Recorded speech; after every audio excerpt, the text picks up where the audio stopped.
Hello all and welcome to the competitive classes. Today is 27 December और जिन बच्चों का जेके बैंक प्रोबेशनरी ऑफिसर्स में प्रिलिमिनरी एग्जाम क्लियर हुआ था उनके लिए आज मेंस एग्जाम को शेड्यूल किया गया था, जो कि सक्सेसफुली ओवर हो चुका है। ठीक है, 9:30 की शिफ्ट थी, अराउंड 2 PM जो था वो एग्ज़ाम ख़त्म हो गया था। तो सबसे पहले आज हम उसका एनालिसिस देखेंगे कि क्या क्वेश्चंस आए थे हमारे मेंस के एग्ज़ाम में। अगर आपका मेंस का एग्ज़ाम था तब भी देखिए, अगर नहीं था तो आने वाले पेपर्स जो भी होते हैं हमारे सेंटर लेवल के, सेंट्रल बैंक्स के, उनमें भी जो मेंस आता है वो सब में एट पार आता है। तो ये वीडियो उनके लिए भी बेनिफिशियल है जिन्होंने एग्ज़ाम दिया था और जिन्होंने नहीं दिया था उनके लिए भी। तो सबसे पहले एनालिसिस हम देखेंगे रीजनिंग का। सबसे पहले पेपर में 4 सेक्शंस थी, रीजनिंग, इंग्लिश, जनरल अवेयरनेस और क्वांटिटेटिव एप्टीट्यूड, जिनको हमने एक दिन में सॉल्व किया था। हमने देखा था कि इस पेपर का पैटर्न क्या रहता है और कितने मार्क्स के क्वेश्चंस आते हैं और कितना टाइम ड्यूरेशन रहता है। तो आज सबसे पहले हम देखते हैं कि रीजनिंग और कंप्यूटर एप्टीट्यूड में क्या पूछा था उन्होंने। अगर मैं लेवल की बात करूं तो रीजनिंग का लेवल हम मॉडरेट या डिफ़िकल्ट के बीच में रखेंगे। इजी लेवल नहीं था, अगेन डिफ़िकल्ट भी नहीं था। डिफ़िकल्ट ऐसा नहीं था कि आप सॉल्व नहीं कर पाते, इजी था। आया क्या क्या था रीजनिंग में? सबसे पहले तो पजल्स आई थी। पजल कौन सी आई थी? एक सर्कुलर अरेंजमेंट वाली पजल आई थी जिसमें 8 लोग बैठे थे। 8 लोग बैठने के साथ इन जो भी यहाँ पे पर्सन्स बैठे थे उनका रिलेशन दिया गया था आपस में। तो उनको आपने सिटिंग अरेंजमेंट उनका करवाना था in accordance with the relation, कि उनका आपस में क्या रिलेशन है। तो ये पजल आई थी एक 5 क्वेश्चंस की। ऑल्सो मैंने जब आपके साथ पैटर्न डिस्कस किया था मैंने आपको बताया था रीजनिंग में कुल 15 क्वेश्चंस ऐसे होंगे जो 2 मार्क्स पर क्वेश्चन होंगे और मोस्ट प्रोबेबली वो पजल होती हैं जिनको पर क्वेश्चन 2 मार्क जो है वो अलॉट किया जाता है। तो अगर आपने आज पजल्स अटैम्प्ट की हैं और सही किए हैं क्वेश्चंस, तो जितने क्वेश्चंस आप अटैम्प्ट करके आए हो उनसे डबल मार्क्स जो हैं पजल में आपको आज मिलने वाले हैं। एक ये पजल आई थी। दूसरी जो पजल आई थी वो 12 पर्सन्स वाली आई थी, जिसमें 6 पर्सन साउथ की तरफ और 6 पर्सन नॉर्थ की तरफ फेस करके बैठे थे। ऑल्सो ये जो पर्सन थे इनको अलग अलग किसी प्लेस पे बिठाया गया था।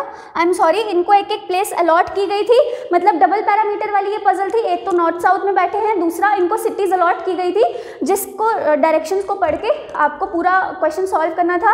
एंड मोस्ट प्रोबेबली ये पजल जो होगी ये भी 2 मार्क्स पर क्वेश्चन वाली पजल होगी। ठीक है, इसके भी 5 क्वेश्चन आए थे, इसमें से भी 5 क्वेश्चंस आए थे एंड इसमें से भी 5 क्वेश्चंस आए थे।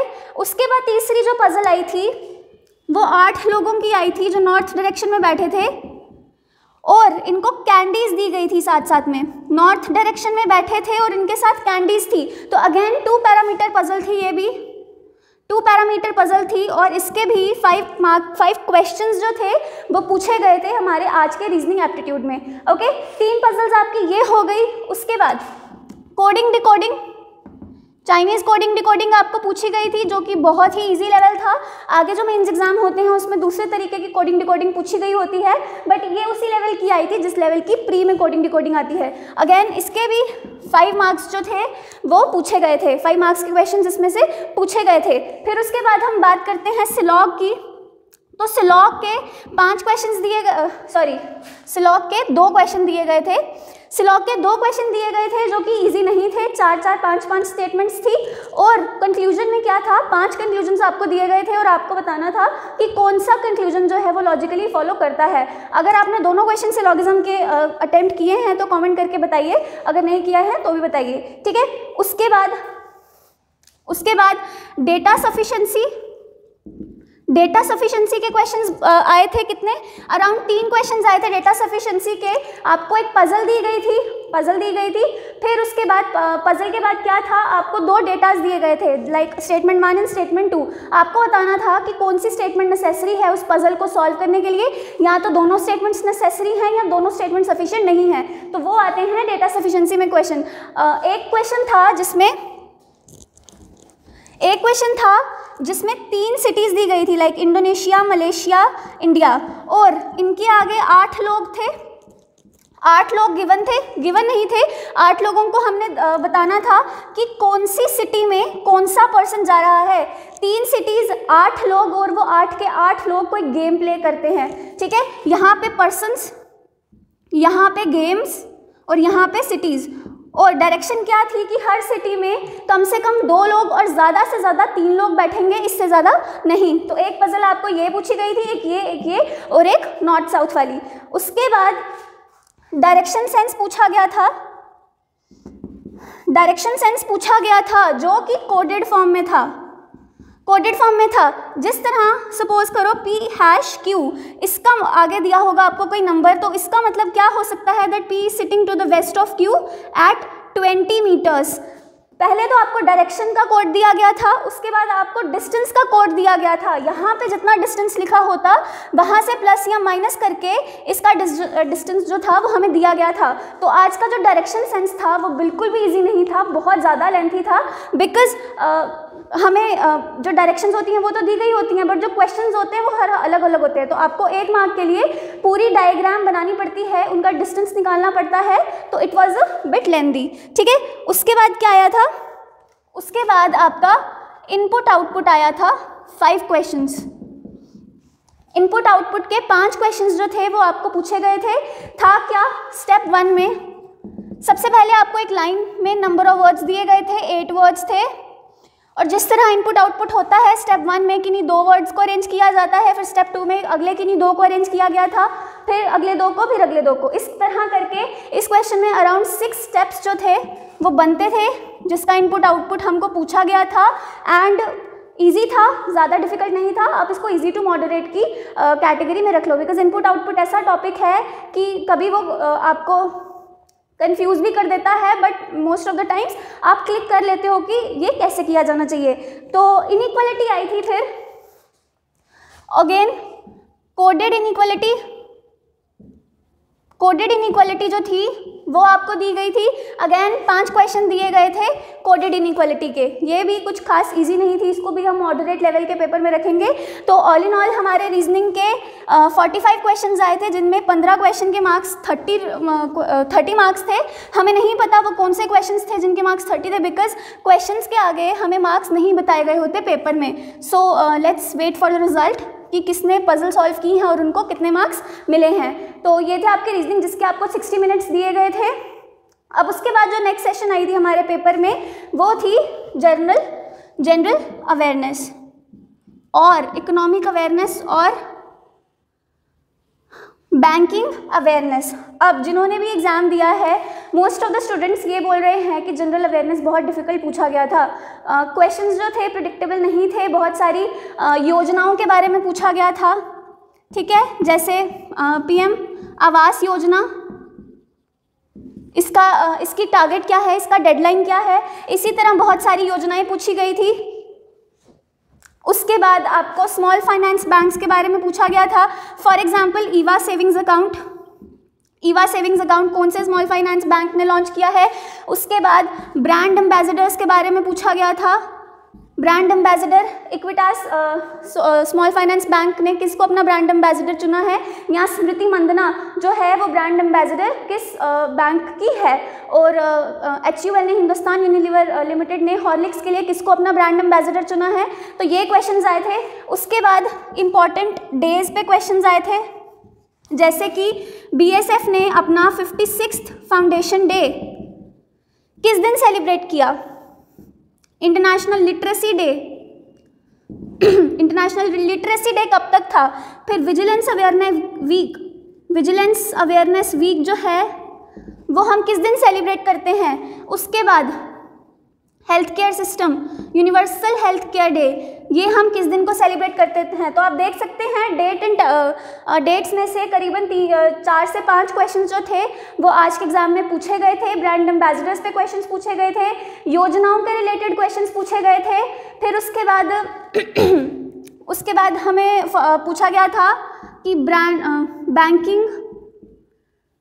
बैंकिंग ऑम्बड्समैन कौन अपॉइंट करता है, ये क्वेश्चन पूछा गया था। फिर उसके बाद जब कोई बैंक डिफ़ॉल्ट कर लेता है तो जो डिपॉजिटर होता है मनी का, वो उसको कितना पैसा जो है उसका वापस मिल सकता है। ये क्वेश्चन हमारे करीबन 5 to 6 मंथ्स प्रायर जो करंट अफेयर्स थे जुलाई अगस्त ऑनवर्ड्स, उनमें से पूछे गए थे। ठीक है, फिर उसके बाद RBI ने किसका लाइसेंस कैंसिल किया किसका लाइसेंस कैंसिल किया। फिर उसके बाद दिशा प्रोग्राम के बारे में पूछा गया था, दिशा प्रोग्राम के बारे में पूछा गया था। फिर digital finance innovation digital finance innovation के बारे में पूछा गया था। तो इस तरह अराउंड 40 क्वेश्चंस आपको जीए के पूछे गए थे, including banking awareness, including static awareness में से आई डोंट थिंक कोई क्वेश्चन आया था। बैंकिंग इकोनॉमिक में से काफ़ी सारे क्वेश्चंस आए थे, डेट्स में से काफ़ी क्वेश्चंस आए थे, ब्रांड एम्बेसडर के क्वेश्चंस आए थे। फिर हाँ, फीफा वर्ल्ड कप 2021 ये कहाँ पे ऑर्गेनाइज किया जाएगा। उसके बाद फीफा के बाद एक और स्पोर्ट्स था, फीफा के बाद एक और स्पोर्ट्स था, मुझे याद नहीं आ रहा, वो पूछा गया था। फिर एशियन फिल्म फेस्टिवल में बेस्ट फिल्म अवार्ड किसको दिया गया था, ये पूछा गया था। फिर एक बुक के बारे में पूछा गया था, द बैटल्स ऑफ बिलोंगिंग किसके द्वारा लिखी गई है, तो ये पूछा गया था। तो बुक्स पे, डेट्स पे, ब्रांड एम्बेसडर्स पे, हमारे स्मॉल फाइनेंस बैंक्स पे, बैंकिंग ऑम्बड्समैन पे, जो भी वेरियस प्रोग्राम्स हैं, स्कीम्स हैं, उनके ऊपर क्वेश्चंस पूछे गए थे। तो आज का जो जीए का एग्ज़ाम था वो हमने जितने भी बच्चों से रिव्यू लिया, थोड़ा मॉडरेट और डिफ़िकल्ट लेवल के बीच आया था। ईजी जीए का एग्ज़ाम बिल्कुल भी नहीं था। तो जिनको आज का एग्ज़ाम ईजी लगा, वेरी गुड, वेल एंड बहुत अच्छी बात है। But most of the students का जीए सेक्शन जो है वो इतना अच्छा नहीं गया। उसके बाद चलते हैं इंग्लिश पे। तो इंग्लिश की बात करूं तो 35 मार्क क्वेश्चंस आए थे इंग्लिश के, विच कैरीड 40 मार्क्स। पैटर्न जब हमने डिस्कस किया था जेके बैंक पीओ मेंस एग्जाम का, तो मैंने वहाँ पे आपको number of questions and number of marks आपको बताए थे कि किस सेक्शन में से कितने मार्क्स आएंगे। उसके बाद इंग्लिश में सबसे पहले हमको रीडिंग कॉम्प्रीहेंशन पूछा गया था, ठीक है। इसमें से करीबन आई थिंक 7 to 8 क्वेश्चंस जो थे वो रीडिंग कॉम्प्रीहेंशन से पूछे गए थे। रीडिंग कॉम्प्रीहेंशन में था क्या, रीडिंग कॉम्प्रीहेंशन में था कि एआई जो है वो फ्यूचर में किस तरह ह्यूमन जॉब को कम कर देगी, सारे काम जो हैं वो एआई से रिप्लेस हो जाएंगे, और उसके एआई के कुछ प्रोज एंड कॉन्स भी बताए गए थे। तो ये था आपका रीडिंग कॉम्प्रीहेंशन, जिसमें 2-3 क्वेश्चंस आपको ट्रू फॉल्स के बताने थे कि ऑथर जो है वो पैराग्राफ में क्या कहना चाह रहा है। उसके बाद 1-2 क्वेश्चंस आपको फिलिंग द ब्लैंक्स के आए थे। फिर 2-3 क्वेश्चंस आपको रिप्लेसिंग के आए थे कि कौन सा वर्ड इसको रिप्लेस कर रहा है। फिर 1-2 क्वेश्चंस के आपको मीनिंग्स पूछे गए थे, ठीक है। तो ये आया था आपका रीडिंग कॉम्प्रीहेंशन। फिर उसके बाद मैं वर्ड स्वैप की बात करूं तो वर्ड स्वैप भी 5 मार्क्स का आया था।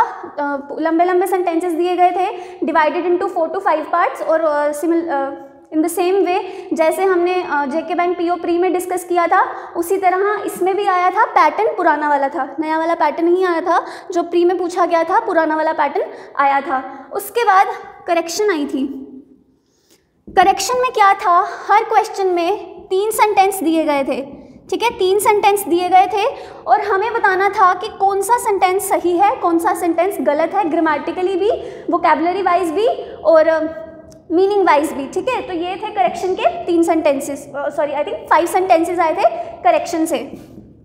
फिर उसके बाद हमको आई थी रीअरेंजमेंट। रीअरेंजमेंट अगेन 5 मार्क्स की आई थी। रीअरेंजमेंट किस तरह आई थी, आपको ABCDEFG करके आपको सेंटेंसेस दिए गए थे, और एक जो सेंटेंस था वो अपनी जगह पे फिक्स था, 3rd नंबर पे फिक्स था, और बाकी के पोजीशंस के लिए आपको क्वेश्चंस पूछे गए थे कि इसको सेंटेंसेस को अरेंज करके, पार्ट्स ऑफ सेंटेंसेस नहीं थे, सेंटेंसेस को अरेंज करके एक मीनिंगफुल पैराग्राफ बनाया जाए, ठीक है। तो ये था रीअरेंजमेंट में। फिर उसके बाद फ्रेजेस पे क्वेश्चंस आए थे 3 to 4, जैसे एक था टेकन अ बैक, एक फ्रेज आया था टेकन अ बैक, एक था गिविंग अ कोल्ड शोल्डर, ठीक है। ऐसे करके एक आपको फ्रेज दिया गया था और उसमें फिर 2-3 आपको सेंटेंसेस दिए गए थे, और आपको ये बताना था कि कौन से सेंटेंस में उस फ्रेज का मीनिंगफुल यूज़ हुआ है, वोकैबुलरी वाइज ठीक है, और ग्रामेटिकली भी वो फ्रेज जो है वो वहाँ पे ठीक है। तो ये आए थे हमारे फ्रेजेस के 3 to 4 क्वेश्चंस। फिर उसके बाद फिलिंग द ब्लैंक्स आए थे। फिलिंग द ब्लैंक्स ये भी अराउंड 5 आए थे। हर सेंटेंस में आपको 2 फिलिंग द ब्लैंक्स दिए गए थे, और ऑप्शंस में आपको 5 ऑप्शन दिए गए थे with 2 words in each option. तो आपको फिल करना था कौन सा ऑप्शन के जो 2 वर्ड्स हैं वो दोनों उन फिलिंग द ब्लैंक्स में फिल हो जाएंगे, ठीक है। तो यही था हमारे इंग्लिश के एग्जाम में। इंग्लिश का पेपर अगेन डिफिकल्ट नहीं था। करेक्शन वाले जो क्वेश्चंस थे इनमें करेक्शन ढूंढना थोड़ा सा डिफिकल्ट था। बाकी वर्ड स्वैप की बात करूं तो बहुत easy, replacing was not that easy, ठीक है। फ्रेजेस ईजी थे, रीडिंग कॉम्प्रीहेंशन भी, रीडिंग कॉम्प्रीहेंशन कोई ज़्यादा डिफिकल्ट नहीं था, इट वॉज सो, ठीक है। तो ये था हमारा इंग्लिश सेक्शन का एनालिसिस। कितने क्वेश्चन आए थे? 35 क्वेश्चन आए थे, जिनमें से आप 20 to 25 तो आप आराम से कर सकते हो, ठीक है। अगर आप तुक्के ना लगाओ, सोच समझ के पेपर करो तो 20 to 25 क्वेश्चन आपके आराम से हो सकते थे इंग्लिश सेक्शन में।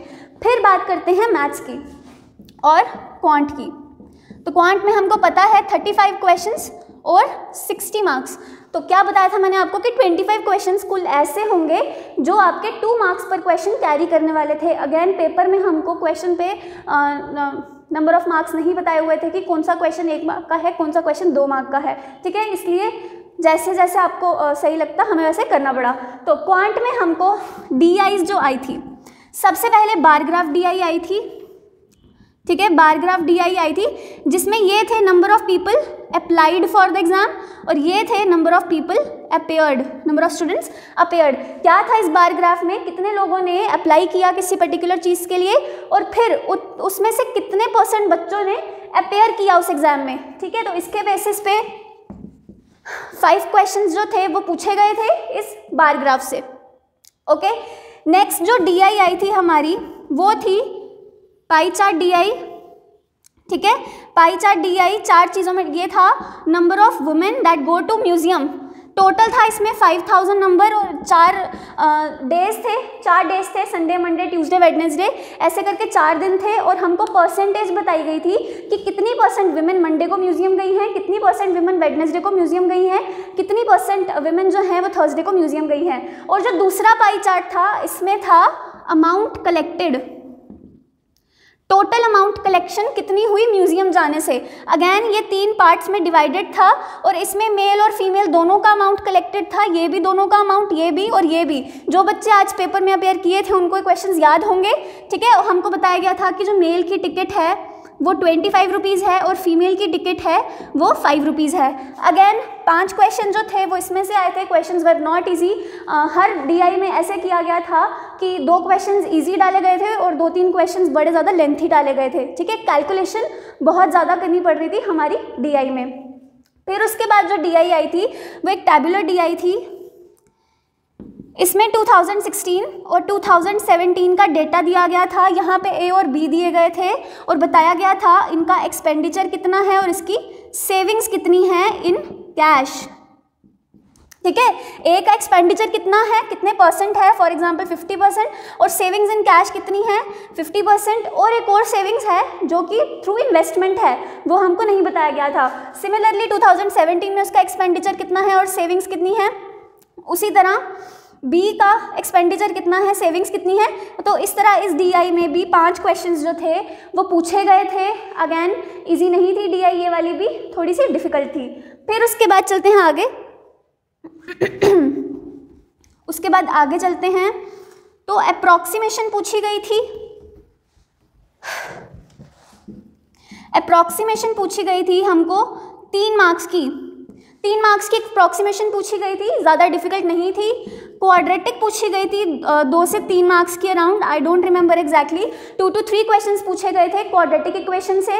फिर डेटा सफिशिएंसी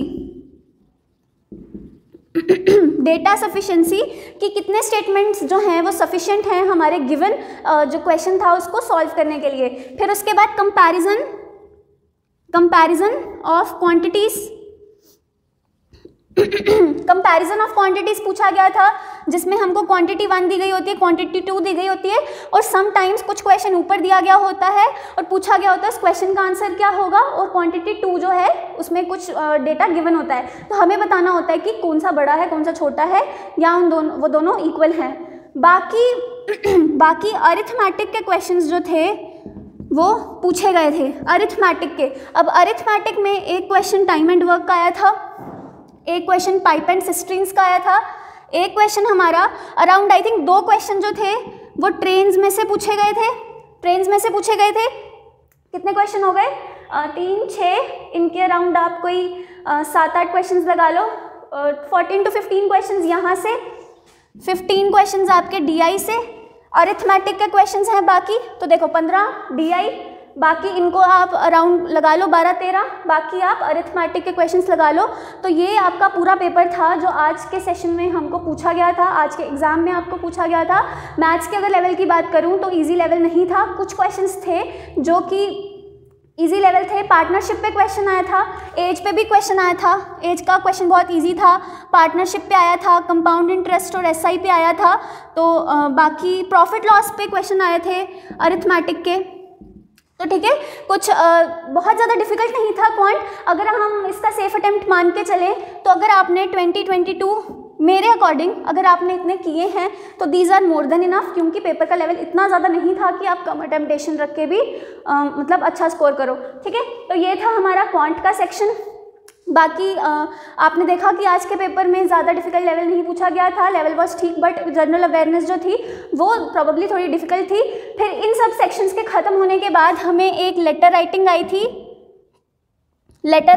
थी और एक एसे राइटिंग आई थी। और लेटर राइटिंग में जो हमको ऑप्शंस आए थे, 2 लेटर्स हमको इनफॉर्मल और 1 लेटर फॉर्मल पूछी गई थी। ठीक है, इन तीनों में से आपको कोई एक लेटर करनी थी। और एसे राइटिंग में एक था how technology can help environment. एक टॉपिक था how sleep is essential for professionals.